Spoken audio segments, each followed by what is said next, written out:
സൂര്യൻ ലില്ലിയുടെ ചെറിയ വീട്ടിനു മുകളിൽ തെളിഞ്ഞു. കിളികൾ ചിലച്ചു. ഇതാ ലില്ലിയുടെ ഒരു പുതിയ ദിവസം തുടങ്ങുന്നു. ലില്ലി അവളുടെ മുറിയിൽ തൻ്റെ ടെഡിയെ ചേർത്ത് പിടിച്ച് ശാന്തമായി ഉറങ്ങുകയാണ്.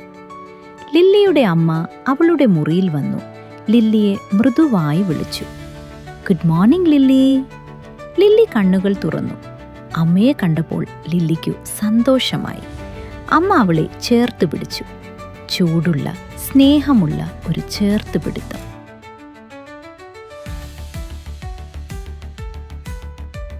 ലില്ലി, നമുക്ക് പല്ല് തേക്കാം. Brush brush brush. അമ്മയും ലില്ലിയും ഒരുമിച്ച് പല്ലു തേച്ചു. അടുക്കളയിൽ അപ്പ പ്രഭാത ഭക്ഷണം തയ്യാറാക്കുകയാണ്.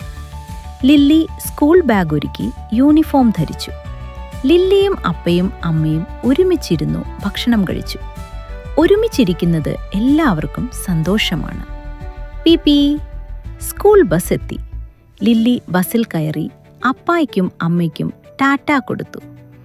ലില്ലി സ്കൂളിലെത്തി നോവയെ കണ്ടു. Hi Nova. അവർ ഒരുമിച്ച് പഠിച്ചു.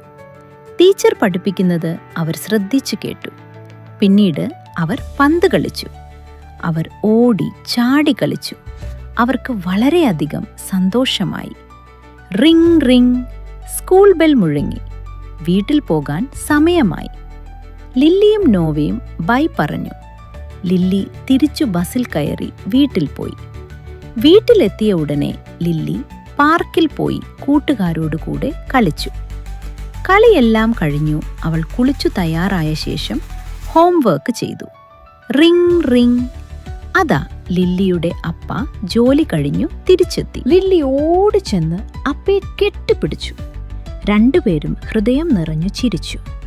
തുടർന്നു അവർ 3 പേരും ഒരുമിച്ച് ദൈവത്തോട് പ്രാർത്ഥിച്ചു. ലില്ലിക്ക് ഉറങ്ങാനുള്ള സമയമായി. അവളുടെ അമ്മ അവൾക്കൊരു കഥ വായിച്ചു കൊടുത്തു. ലില്ലി ശാന്തമായി അത് കേട്ടു. അവളുടെ കണ്ണുകൾ പതുക്കെ അടയുന്നു. ടെഡിയെ ചേർത്ത് പിടിച്ച് ലില്ലി ഉറങ്ങി. അമ്മ സാവധാനം വാതിലടച്ചു. അങ്ങനെ ലില്ലിയുടെ ഒരു ദിവസം അവസാനിച്ചു. പക്ഷെ നാളെ വീണ്ടും ഒരു പുതിയ അധ്യായം ലില്ലിയെ കാത്തിരിക്കുന്നു.